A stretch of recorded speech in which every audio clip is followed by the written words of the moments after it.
Ma sœur a vidé le compte destiné à l'opération de mon fils pour partir en vacances avec son petit ami. Mes parents l'ont défendu. Je les ai prévenus qu'ils le regretteraient, et ils n'ont pas eu à attendre longtemps pour s'en rendre compte. J'ai 29 ans, je suis divorcé et père célibataire. Mon fils Léandre a 8 ans. Je ne suis pas parfait, mais j'ai toujours essayé de maintenir la paix dans ma famille, même quand c'est moi qui finis par en pâtir. Tout a commencé la semaine dernière avec une notification de la banque sur mon téléphone. Rien d'alarmant au premier abord, juste un avis de retrait considérable. J'ai failli l'ignorer, car je reçois souvent des alertes indésirables, mais je me suis souvenu que je devais transférer l'argent de l'opération de Léandre sur un autre compte ce week-end-là. Je me connecte pour vérifier et je sens mon estomac se serrer. Ce n'était pas comme dans les films, juste une sensation sèche et froide que quelque chose n'allait pas. Le compte était presque vide, il ne restait que quelques centimes. J'ai rafraîchi la page 5 fois, rien ne changeait. Pour vous donner un peu de contexte, Léandre est né avec une malformation cardiaque rare. Je n'en parle pas beaucoup parce que je ne veux pas que cela le définisse, mais il a besoin d'une intervention bientôt. Ce n'est pas qu'il va mourir demain si elle n'est pas faite, mais c'est sérieux, et le plus tôt sera le mieux. Cela fait 1 an et demi que j'économise jusqu'au dernier centime, en supprimant les petits plaisirs, en vendant des affaires sur le bon coin, en sautant des sorties entre amis, tout ça pour réunir cette somme. Dans ma famille, il y a toujours eu cette habitude d'utiliser un compte joint pour les affaires importantes. Mes parents l'avaient créé, surtout pour aider ma sœur Juliette quand elle était à l'université. Ensuite, elle et son copain Maxence ont vécu un temps chez mes parents, vivant plutôt à leur crochet, mais je n'ai jamais rien dit car je connaissais la dynamique familiale. Alors, pendant que je suis devant mon téléphone, n'en croyant pas mes yeux, je pense que j'ai peut-être fait une erreur ou que l'application de la banque a un problème. J'envoie un message rapide à ma mère, « Tu as bougé de l'argent du compte. Je ne trouve pas les fonds pour l'opération. » Elle me répond 1 heure plus tard avec des évasions, « Tout va bien, ne t'inquiète pas. On en parle bientôt. » Rien qui ne lui ressemble. J'ai senti que quelque chose clochait. Alors j'ouvre le groupe WhatsApp familial et je vois que Juliette a posté une photo depuis l'aéroport de Roissy-Charles de Gaulle, passeport à la main, faisant le signe de la paix. Maxence derrière avec ses lunettes de soleil ridicules. La légende disait, des rêves qui deviennent réalité. Tout le monde commentait avec des cœurs et des messages de félicitations. J'avais l'impression d'être piégé dans un film absurde. J'appelle mon père. Il ne répond pas. J'écris à Juliette un simple « Tu as pris de l'argent sur le compte commun ?» Elle lit mon message sans répondre. Rien de Maxence non plus. Je vérifie leurs stories Instagram, ils sont dans le salon VIP de l'aéroport avec des coupes de champagne, taguant la compagnie aérienne, en classe affaires, littéralement. Et attention, je ne suis pas contre les voyages, mais nous ne sommes pas une famille aisée. Je savais exactement combien il y avait sur ce compte, car c'est moi qui en avais mis la plus grande partie. J'ai commencé à bouillir de rage, sans pouvoir réfléchir clairement. J'ai rappelé ma mère.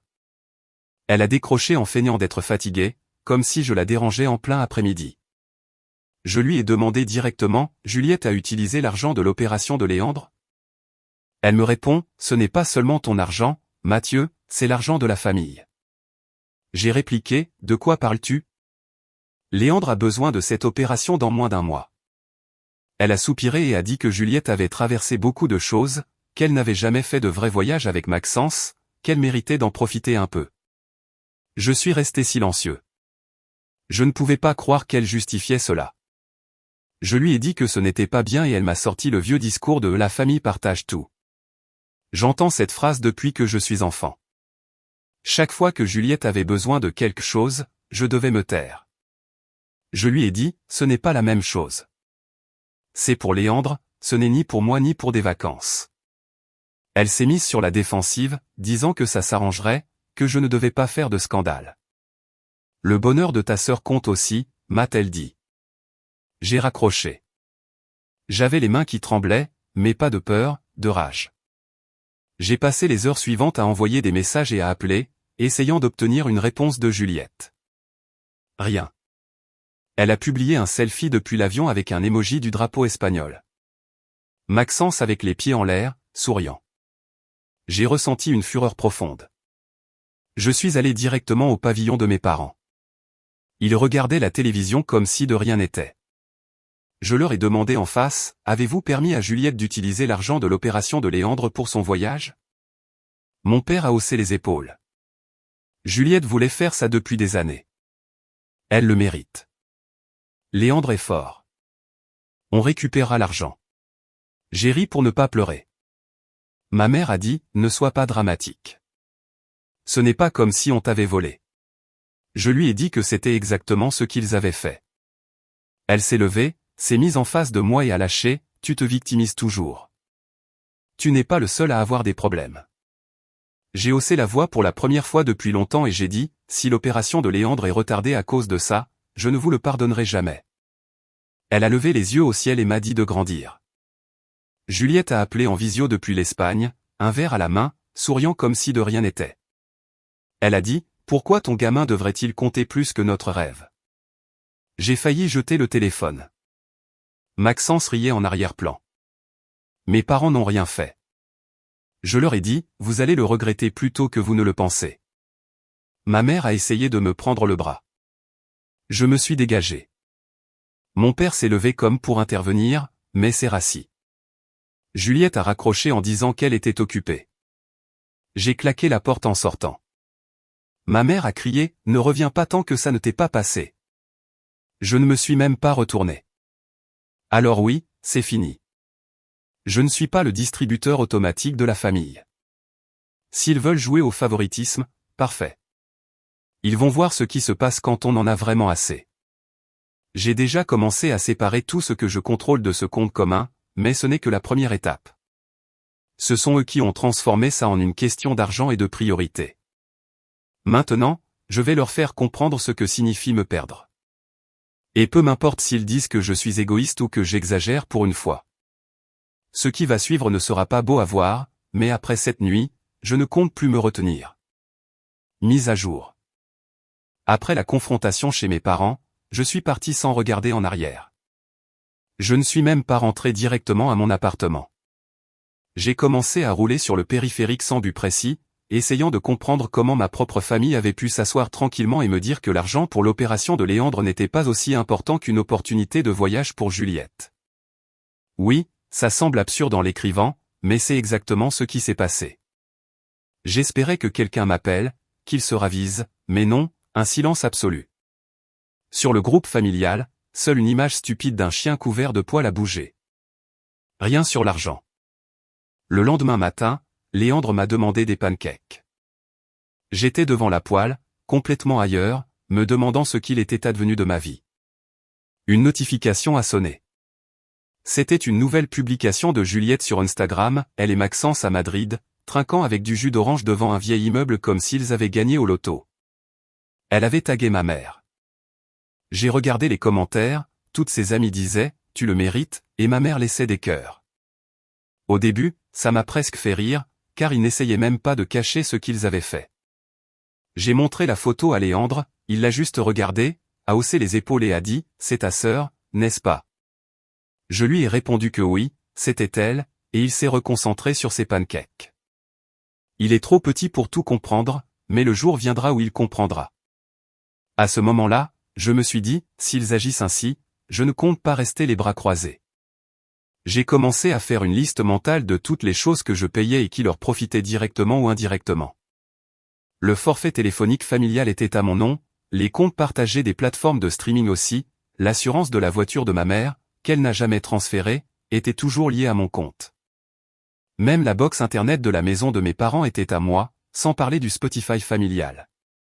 Mais pour être honnête, tout couper d'un coup me semblait même insignifiant. Ce n'était absolument pas comparable à ce qu'ils avaient fait. Je voulais qu'ils en ressentent vraiment les conséquences. J'ai donc commencé par ce qui ferait mal le plus vite et le plus fort. Je suis allé à la banque, j'ai accédé au compte familial, j'ai retiré le peu qui restait, moins de 50 €, et je l'ai fait clôturer. Puis j'en ai ouvert un nouveau, juste pour Léandre et moi. Juste après, j'ai envoyé un message sur le groupe familial, je ne paierai plus rien qui ne soit pas à moi. Si vous voulez quelque chose, débrouillez-vous. Je n'ai pas donné d'explication, je n'ai pas demandé la permission. Ma mère a répondu avec un emoji pouce vers le bas. Juliette a lu mon message sans répondre. Mon père n'a même pas daigné le faire. comme d'habitude. Ensuite, j'ai contacté des membres de la famille avec qui je parle vraiment, comme ma cousine Estelle et ma tante Mélodie. Je ne suis pas entré dans les détails, je leur ai juste dit que l'argent de l'opération de Léandre n'était plus là parce que Juliette avait besoin de vacances et que mes parents l'avaient permis. Je n'ai pas demandé d'aide, je voulais juste qu'ils le sachent. Estelle a répondu, surprise, tu es sérieux, et m'a appelé tout de suite. Elle m'a dit qu'elle avait trouvé ma mère bizarre ces derniers temps, lui demandant de l'aide avec des factures, mais qu'elle ne comprenait pas pourquoi. Je lui ai raconté les bases et elle m'a dit, c'est vraiment mal. Je vais aller les voir bientôt. Et peu à peu, la nouvelle s'est répandue. Ce n'était plus comme avant, où tout le monde se réunissait lors des repas de famille organisés par ma mère. Ces réunions ont commencé à se vider. Pendant ce temps, Juliette continuait de publier des photos tous les jours, à la plage, mangeant des beignets, se promenant dans des marchés avec Maxence. J'ai mis ces stories en sourdine, mais je recevais quand même des captures d'écran d'autres personnes. Chaque fois que je voyais son visage, un mélange de rage et de dégoût m'envahissait. Elle n'a jamais tenté de donner une explication, jamais envoyé un message. Elle agissait comme si de rien n'était. Elle a toujours été l'enfant chéri, mais cette fois, elle est allée trop loin. Elle croit que rien ne peut l'atteindre, que tout lui est pardonné. Et Maxence, de son côté, n'est là que pour en profiter. Il a toujours été un opportuniste. Mes parents l'adorent parce qu'il est bruyant, sympathique et leur donne l'impression d'être jeune. Mais c'est un parasite. C'est aussi simple que ça. Maintenant, je vois mes parents essayer d'organiser le prochain barbecue familial, comme si tout allait bien, et s'attendre à ce que j'arrive, que je souris et que je fasse semblant. Je leur ai clairement fait savoir que je n'irai à rien tant qu'ils n'auront pas réparé ce qu'ils ont fait. Ma mère m'a dit que j'étais dramatique, que je lui faisais honte. Mon père a juste écrit, ne rends pas les choses plus difficiles. J'ai répondu, c'est facile. Rendez ce que vous avez volé. Silence total. Dans les jours qui ont suivi, tout a commencé à s'effondrer pour eux. Mon père m'a appelé, agacé, disant que le Wi-Fi ne fonctionnait pas et que sa ligne téléphonique était coupée. Je lui ai répondu, ce n'est plus mon problème. Débrouille-toi tout seul. Ma mère m'a écrit pour me demander l'accès à Netflix. Je lui ai envoyé un emoji qui hausse les épaules. Juliette m'a appelé une fois, une seule, et a raccroché sans rien dire. Je suppose qu'elle s'attendait à ce que je craque. Au lieu de ça, je suis allé chez eux récupérer quelques-unes de mes vieilles affaires. Mon père a essayé de bloquer la porte. Il m'a dit, tu n'es pas le bienvenu si tu te comportes comme ça. Je l'ai ignoré, j'ai pris mes cartons et je suis sorti. Ma mère m'a suivi dehors en criant que je détruisais la famille. Je lui ai répondu, c'est toi qui l'as déjà fait. Elle m'a frappé le bras, pas fort, juste assez pour marquer sa colère, puis m'a claqué la porte au nez. J'ai toujours su que Juliette était sa préférée, mais je n'aurais jamais imaginé qu'il la choisirait au détriment de Léandre. Je comprends qu'elle a toujours été la rêveuse et moi le responsable, mais là, ça dépassait toutes les limites. La raison pour laquelle elle est comme ça est simple, mes parents l'ont toujours sauvée. Chaque fois qu'elle faisait une erreur, ils apparaissaient pour la secourir. Ils payaient ses factures, la justifiaient, la traitaient comme si elle méritait plus. À moi, ils me demandaient toujours d'être patient, de supporter, de la soutenir. C'est comme ça qu'elle a grandi, croyant que le monde tournait autour d'elle. Et maintenant elle fait la même chose, mais à plus grande échelle. Puis j'ai commencé à recevoir des messages de gens que je n'avais pas vus depuis des années, des amis de Juliette, même un cousin de Maxence me demandant ce qui s'était passé. Je leur ai dit la vérité. Je ne cherchais pas la compassion, je voulais juste que la vérité soit sue. J'ai même publié une story sur Instagram. Rien d'exagéré, juste une photo des papiers de l'hôpital de Léandre avec une phrase, je suppose que maintenant, nous sommes seuls. Je n'ai mentionné personne, mais le message était clair. Soudain, les amis de Juliette ont cessé de commenter ses publications, du moins ceux que je connais. Et le cousin de Maxence m'a écrit, c'était vraiment bas. Je suis désolé. 2 jours après l'explosion, mon téléphone n'arrêtait pas de sonner. J'avais 38 appels manqués, la plupart de mes parents et de Juliette, quelques-uns de Maxence. J'ai vérifié les messages et ma mère m'en avait envoyé 7 d'affilée, appelle-moi. Il faut qu'on parle d'urgence. Juliette m'a laissé un message vocal en pleurant et en criant, disant que je lui gâchais son voyage et que je la ridiculisais. Mon père a juste envoyé un « ça suffit maintenant, tu ne fais qu'empirer les choses ». Je n'ai répondu à rien. Au lieu de cela, j'ai commencé à agir sérieusement. J'ai reparlé à ma cousine Estelle et je lui ai dit que je ne lâcherais pas l'affaire. Sa réponse a été « il était temps que quelqu'un leur tienne tête ». Elle m'a offert son aide, mais je lui ai dit que je n'en avais pas besoin. Je ne cherchais pas de renfort, je voulais juste qu'ils sachent que je ne serais plus leur paillasson. Je me suis mis à documenter tout ce que j'avais payé au cours des 5 dernières années, chaque facture, chaque prêt, chaque fois que j'avais mis de l'argent pour le téléphone de quelqu'un, les courses, tout. La liste était longue. Je l'ai imprimée, j'ai pris des photos et je les ai envoyées sur le groupe familial. J'ai ajouté un message, si la famille partage tout, alors il est temps que vous commenciez aussi à contribuer. Personne n'a répondu au début. Puis Juliette m'a écrit en privé, je n'arrive pas à croire que tu fasses ça. Tu me fais passer pour une méchante. Je lui ai répondu, tu as fait ça toute seule. Elle m'a bloqué. Les heures suivantes ont été un chaos d'appels et de messages. Même ma tante Mélodie a voulu jouer les médiatrices, mais je n'ai pas cédé. Cette fois, je n'allais pas les laisser cacher la poussière sous le tapis, comme toujours. J'ai dit à Léandre que nous allions trouver une solution et, pour la première fois depuis longtemps, j'y ai vraiment cru. Peut-être que c'était ce qui devait arriver pour que quelque chose change. Je ne cherche pas d'excuses. Ce que je cherche, c'est la justice.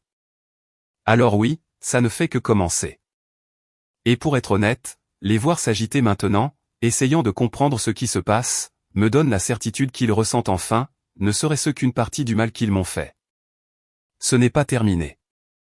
En fait, je ne fais que m'échauffer. La prochaine étape sera de frapper là où ça fait le plus mal. Peu m'importe si ça me prend des jours, des semaines ou des mois. Je ne m'arrêterai pas tant qu'ils n'auront pas vraiment compris ce qu'ils ont fait. Quand tout deviendra encore plus incontrôlable, je ferai une autre mise à jour, parce que je sais que ça va arriver. Si vous avez déjà dû rompre complètement avec votre famille, je vous comprends vraiment. Parfois, il faut tout briser pour pouvoir construire quelque chose de nouveau qui en vaille la peine. Mise à jour. Si vous avez lu ce qui précède, vous savez que tout a dérapé. Mais ce qui a suivi a été encore plus inattendu. Après tous les messages et les appels manqués, oui, 38 en une seule nuit, un record personnel, je pensais qu'ils allaient enfin admettre leur erreur. Peut-être rendre une partie de l'argent, mais non. La situation est devenue encore plus chaotique. La première chose étrange a été le silence soudain de ma mère. Elle m'avait appelé sans arrêt toute la matinée, comme à son habitude, elle ne tient pas 2 heures sans m'envoyer un mème ou me rappeler une affaire de famille. Mais soudain, plus rien, ce qui m'a semblé très suspect. J'ai donc ouvert le groupe familial et je l'ai trouvé rempli de messages indirects entre mon père et quelques tantes, tous chargés de sarcasme et d'agressivité passive, des commentaires sur le respect, les apparences et autres. Typique de ma famille. Personne ne dit les choses en face, ils ne font que lancer des pics déguisés. Juliette a continué de publier des photos de son voyage pendant quelques jours, mais peu à peu, les interactions se sont taries. Puis j'ai commencé à recevoir des messages de gens à qui je ne parle presque jamais, « Tout va bien avec tes parents ?» J'ai entendu quelque chose de bizarre. Au début, je m'imaginais être le grand frère qui voyageait et faisait sa vie, jusqu'à ce que ma cousine Estelle m'envoie un message, « Ta mère est hystérique à cause du groupe. Elle dit que tu lui ruines l'harmonie. » J'ai répondu, elle aurait peut-être dû y penser avant de voler l'argent de l'opération de Léandre. Elle m'a envoyé un emoji qui rit et a dit, « Tu sais qu'elle n'admettra jamais qu'elle a eu tort ?» Et oui, je le savais déjà. Ensuite, tout a commencé à s'effondrer. J'ai reçu un appel de mon père se plaignant qu'il ne pouvait plus accéder aux plateformes de streaming et que l'Internet n'était pas payé. Je lui ai répondu, ce n'est plus mon problème. Je ne vais pas continuer à couvrir les dépenses de tout le monde. Il m'a raccroché au nez. Plus tard, ma mère s'est présentée à ma porte, les bras croisés. Elle m'a demandé de parler. Je l'ai laissée entrer, mais dès qu'elle s'est assise, elle a commencé avec ses tactiques de culpabilisation, que je faisais de la peine à Juliette, qu'on ne devait pas déballer les problèmes de famille en public, que je gâchais tout en faisant un scandale. Je lui ai dit, tu as choisi Juliette au détriment de Léandre. Je ne vais plus faire semblant. Elle s'est levée, a essayé de m'arracher le téléphone. N'y parvenant pas, elle a frappé la table et est sortie en furie. Je ne l'ai pas retenue. Maxence a aussi commencé à m'écrire, mais ces messages étaient une sorte de provocation, tu n'arriveras jamais à ce que les gens te soutiennent. Juliette a toujours été celle qui comptait. Je l'ai complètement ignorée. 2 jours après leur arrivée en Espagne, j'ai commencé à recevoir des notifications indiquant que quelqu'un essayait d'accéder à mes comptes bancaires. Ce n'était pas une coïncidence, c'était clairement Maxence ou Juliette, essayant de voir si j'avais transféré le reste de l'argent. J'ai changé tous mes mots de passe et activé des alertes pour tout. Et puis, sans aucune honte, Juliette m'a envoyé un message, non pas pour s'excuser, mais juste pour me demander de l'argent, car sa carte était refusée. J'ai failli recracher mon café. Je lui ai répondu, demande à maman et papa. Sa réponse a été, peu importe. Tu es un idiot. Le lendemain, elle a publié une story disant, il y a des gens qui ne supportent pas de te voir heureux. Je n'ai même pas pris la peine de répondre. Je sais qu'elle essaie juste de sauver son image, mais c'est ridicule de voir ses efforts. Ensuite, mes parents ont convoqué une réunion d'urgence chez eux. J'y suis allé avec Léandre, je n'avais personne pour le garder. Ils étaient déjà là et Juliette était connectée en visio depuis ce qui semblait être un hôtel miteux, les cheveux en désordre, Maxence marchant nerveusement en arrière-plan. Ma mère a essayé de feindre la normalité et a commencé en disant, parlons comme des adultes. Je lui ai répondu, il n'y a rien à dire. Rendez l'argent de l'opération de Léandre ou je m'en vais. Juliette a commencé à crier, la voix brisée, disant que je lui ruinais la vie et que je la faisais passer pour une mauvaise personne aux yeux de tous. Mon père est intervenu, tu es têtu. Tout cela aurait pu être évité si tu t'étais tu. J'ai ri, car c'est exactement la mentalité qui nous a menés là. Puis Maxence est apparu à l'écran et a dit, Juliette mérite mieux que cette famille. J'ai perdu patience. Je lui ai dit, non, elle mérite exactement ce qui lui arrive. Ma mère s'est levée, s'est mise en face de moi et a dit, tu agis comme un enfant. Léandre n'a pas encore besoin de l'opération. Tu l'utilises pour nous manipuler? Je lui ai répondu, ceux qui l'ont utilisé, c'est vous, quand vous avez gardé son argent. Elle a essayé de me pousser vers la porte. Je suis resté ferme. Juliette pleurait à l'écran. Mon père était juste là, sans rien dire. Je suis parti avec Léandre et j'ai claqué la porte. Dehors, Léandre m'a demandé si nous irions chez ses grands-parents pour son anniversaire. Je lui ai dit, pas cette année. Il a hoché la tête sans rien dire. La vérité, c'est qu'il gère ça mieux que moi. La semaine suivante, tout a commencé à s'effondrer pour eux. Mon père m'a réécrit, cette fois plus désespéré, me demandant de payer une facture et qu'il me la rembourserait ensuite. J'ai répondu non. Ma mère a appelé aussi. Elle a dit qu'elle regrettait la tournure des événements, mais n'a jamais précisé ce qu'elle regrettait, tournant autour du pot, essayant de me faire admettre que j'avais exagéré. Je n'ai rien cédé. Le groupe familial est devenu silencieux. Personne ne publiait. Les oncles et tantes répondaient à peine à mes parents. Les publications de Juliette recevaient à peine 2 j'aime, tous d'amis de l'université qui ne connaissaient pas la vérité. Maxence m'a envoyé un très long message me blâmant pour leurs problèmes financiers et disant que j'avais gâché leur voyage. Il a terminé par « Tu as toujours été jaloux parce que tu es le second en tout ». Je n'ai même pas pris la peine de répondre. Une nuit, Juliette a appelé en pleurant. Les cartes étaient saturées. Ils ne pouvaient pas acheter les billets de retour et mes parents n'avaient pas d'argent. Je lui ai dit, tu aurais peut-être dû y penser avant de voler ton neveu. Elle m'a raccroché au nez. J'ai commencé à apprendre des choses par des cousins et des connaissances. Ma famille est devenue le drame que tout le monde veut fuir. Personne ne veut inviter mes parents à des réunions.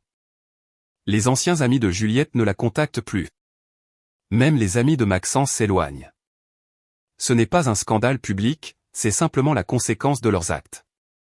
Les gens s'éloignent sans faire de bruit, et je sais que mes parents le sentent. Ma mère a essayé de manipuler Estelle pour qu'elle vienne dîner. Elle lui a dit qu'elle avait du travail. J'ai entendu mon père se plaindre à mon oncle que tout le monde dans la famille était ingrat. Alors oui, voilà ce qui se passe quand on arrête d'être le distributeur automatique de la famille. Je ne dirais pas que ça fait du bien. En réalité, c'est épuisant, mais au moins je sais que cette fois, ils ne s'en sont pas tirés. Pour la première fois, ils expérimentent ce que c'est de perdre le soutien qu'ils ont toujours cru garanti. Et hier soir, ma mère est de nouveau apparue chez moi, cette fois en pleurant pour de vrai. Elle a dit qu'ils avaient besoin d'aide, qu'ils ne pouvaient pas payer le loyer. Elle m'a demandé de lui prêter de l'argent. Je lui ai dit, d'abord, rendez ce que vous avez pris à Léandre. Elle s'est mise en colère, est entrée dans la cuisine en me criant que j'étais insensible, que Juliette n'aurait jamais fait une chose pareille à la famille. Je suis resté silencieux, la laissant se défouler. Léandre est sorti, nous a vus et est retourné dans sa chambre. Ma mère, en dernier recours, a dit, tu vas regretter ça quand tu auras besoin de ta famille. Je lui ai répondu, tu t'es toi-même assuré que je n'en ai plus. Elle m'a frappé le bras, a marmonné quelque chose sur le fait que j'étais comme la famille de mon père et est partie en claquant la porte si fort que le mur a tremblé. Maintenant, il n'y a que Léandre et moi. Je ne vais pas mentir, ça fait encore mal de voir comment tout le monde me dépeint comme le méchant. Mais au moins, je sais que pour une fois, je me suis défendu et, plus important encore, j'ai défendu mon fils. Et la vérité, c'est que savoir que Juliette et Maxence sont coincés en Espagne, sans argent et frustrés, ressemble à une sorte de justice en temps réel. Ça ne s'arrête pas là. Je prépare déjà quelque chose pour m'assurer qu'ils ne pourront plus jamais refaire la même chose. Je publierai une mise à jour quand tout aura fini d'exploser, mais croyez-moi, je ne m'arrêterai pas avant que chacun d'eux ne ressente dans sa chair ce que c'est que d'être utilisé puis jeté. Si vous êtes arrivé jusqu'ici, vraiment, merci d'avoir lu. Parfois, il est nécessaire de tout raser avant de construire quelque chose de nouveau. Et je ne fais que commencer. Dernière mise à jour. Je pensais avoir atteint le sommet du drame familial, mais je me trompais. Il s'avère que je n'étais qu'au début de la pente. C'est incroyable de voir comment certaines personnes préfèrent continuer à insister même quand elles ont été démasquées. Il ne s'agit plus d'argent, c'est de la pure fierté, une bataille qu'ils ne veulent pas perdre. Si vous voulez vraiment connaître quelqu'un, observez comment il agit lorsqu'il est acculé et sans ressources. Le premier signe que quelque chose se préparait a été une demande d'argent sur Lydia de la part de Maxence, 50 € avec la note pour manger. Je n'ai même pas pris la peine de répondre. Après ce qu'il a fait, je ne lui donnerai pas un centime. Quelques heures plus tard, j'ai reçu un message privé de Juliette. Ce n'était pas pour s'excuser, bien sûr, elle voulait juste me demander de l'aide une dernière fois, car apparemment l'Espagne s'est avérée beaucoup plus chère que prévu et mes parents ne pouvaient plus rien leur envoyer. J'ai lu son message sans répondre, comme elle l'avait fait avec moi. Ça m'a semblé juste. Peu de temps après, le groupe familial s'est réactivé, cette fois avec ma mère écrivant des paragraphes entiers, comme si elle réalisait soudain que plus personne ne la soutenait. Elle a commencé sur un ton aimable, mais m'a rapidement accusé d'avoir monté toute la famille contre elle. Je n'ai pas répondu. Ma cousine Estelle m'a envoyé une capture d'écran de ce message avec le commentaire « Voilà pour la loyauté familiale ». Je lui ai seulement répondu « C'est eux qui ont commencé ». Estelle a répondu « Tu n'as pas tort. Mais ça devient moche. » Et oui, elle avait raison, sauf que ce n'est pas moi qui ai rendu les choses ainsi. Alors je me suis mis au travail. J'avais déjà sauvegardé des preuves d'années de factures, de virements et d'aides financières. J'ai préparé un document détaillant jusqu'au dernier centime que j'avais alloué à la famille depuis mes 20 ans. Je l'ai envoyé à mes oncles, tantes, cousins et même à quelques amis proches de mes parents qui avaient toujours défendu Juliette comme si elle était une sainte. Je n'ai pas ajouté un mot de plus, juste des chiffres, et j'ai écrit « Si vous voulez savoir pourquoi ça ne m'intéresse plus de continuer comme ça, voici l'explication. » Certains m'ont répondu, surpris. Julien, par exemple, a appelé ma mère et lui a dit de ne plus jamais demander d'aide tant qu'elle ne m'aurait pas rendu ce qui m'appartenait. Ensuite, je suis allé plus loin. J'ai écrit à mes parents et à Juliette en leur proposant quelque chose de simple, rendre l'argent de l'opération et présenter des excuses, où je raconterais tout. Je ne parlais pas de faire une publication publique, mais de parler un par un à chaque personne qui s'était déjà impliquée dans une collecte, avait aidé pour un anniversaire ou prêté de l'argent. Ma mère a appelé ça du chantage. J'ai répondu, appelle ça comme tu veux, mais je ne serai plus le plan B. Ils m'ont de nouveau attaqué avec les mêmes arguments, que je détruisais la famille, que je ne pensais qu'à l'argent, que j'étais égoïste. Je ne discutais même plus, je répétais simplement, rendez l'argent ou c'est terminé. Juliette a essayé de manipuler la situation. Elle m'a dit que Léandre ne se souviendrait de rien de tout ça en grandissant et que j'empirais les choses en continuant sur ce sujet. Je lui ai répondu, tu as pris tes décisions, maintenant vis avec. Les jours suivants ont été un désastre. Mes parents ont commencé à appeler tous nos amis communs, essayant de les convaincre de me parler. Certains m'ont appelé pour comprendre ce qui se passait. Je leur ai tout raconté, sans exagérer, sans dramatiser, juste les faits. Beaucoup m'ont dit qu'ils espéraient que les choses s'arrangeraient, mais personne ne m'a demandé de pardonner. Même mon oncle, qui disait toujours la famille d'abord, m'a envoyé un message, je ne vais pas m'en mêler, mais je te comprends. Pendant ce temps, Juliette et Maxence sont rentrés d'Espagne et sont allés directement chez mes parents. Selon Estelle, ils se disputaient toutes les nuits, se rejetant la faute sur la façon dont tout avait tourné au vinaigre. Maxence était furieux car il croyait que mes parents les sortiraient à nouveau du pétrin, et Juliette m'en voulait à moi de ne pas le faire. Ma mère continuait de m'écrire, demandant si Léandre viendrait dîner avec eux dimanche. Je lui ai répondu, pas avant qu'il lui rende ce qui lui appartient. Elle m'a accusé d'être cruel. J'ai répondu, dis-le comme tu veux. Ensuite, ils ont essayé une autre stratégie. Juliette m'a écrit un soir en disant qu'elle avait un plan pour me rembourser si je l'aidais à trouver un travail d'appoint. J'ai ri à voix haute. Je lui ai dit, maintenant, c'est à toi de te débrouiller. Elle m'a insulté et a raccroché. Le lendemain, mon père m'a appelé, essayant de jouer les durs. Il a dit que si je n'arrêtais pas tout ça, je ne serais plus jamais le bienvenu dans la famille. Je lui ai répondu, cette décision, tu l'as déjà prise il y a longtemps. Puis le coup de grâce est arrivé. J'ai commencé à contacter toutes les personnes qu'ils avaient utilisées au fil des ans, celles qui leur avaient prêté de l'argent, couvert des dépenses ou les avaient hébergées. Je n'ai pas mal parlé d'eux, j'ai juste raconté ce que j'avais vécu et demandé s'ils leur avaient déjà remboursé ce qu'ils leur devaient. La plupart ont dit non. Je leur ai suggéré d'arrêter de les aider jusqu'à ce que les choses soient réglées. Certains vieux amis de mes parents ont complètement coupé les ponts. L'un d'eux m'a même écrit, merci de m'avoir prévenu. Je n'en avais aucune idée. Et c'est ainsi que la source s'est tarie. Maxence a essayé de chercher du soutien auprès de sa famille, mais il l'avait déjà laissé tomber. Apparemment, il leur avait déjà fait le même coup auparavant, promettant toujours de payer le mois suivant. Juliette a de nouveau écrit un long message rempli de plaintes et de phrases larmoyantes sur le fait qu'elle ne savait pas par où recommencer. Je n'ai pas répondu. Je l'ai bloqué de partout, sauf des messages textes. Ensuite, ma mère est apparue à ma porte sans prévenir, sans frapper. Elle est entrée en criant. Je lui ai demandé de partir. Elle m'a frappé l'épaule et a dit que je le regretterais pour toujours. Je lui ai répondu, tu as déjà dit ça, et te voilà. Elle est partie en claquant la porte. J'ai continué d'avancer. J'ai commencé à chercher de nouvelles façons de financer l'opération de Léandre. J'ai parlé à des gens qui, eux, étaient là quand nous en avions le plus besoin. Pas d'argent familial, juste quelques amis et une association locale qui a offert son soutien. Ce n'était pas facile, mais j'ai réussi à réunir assez pour commencer le processus. Nous avons déjà une date pour l'opération. Je n'ai invité personne de ma famille. Mes parents sont pratiquement isolés du cercle sur lequel ils s'appuyaient auparavant. Juliette est partie vivre avec un ami de Maxence dans une autre ville.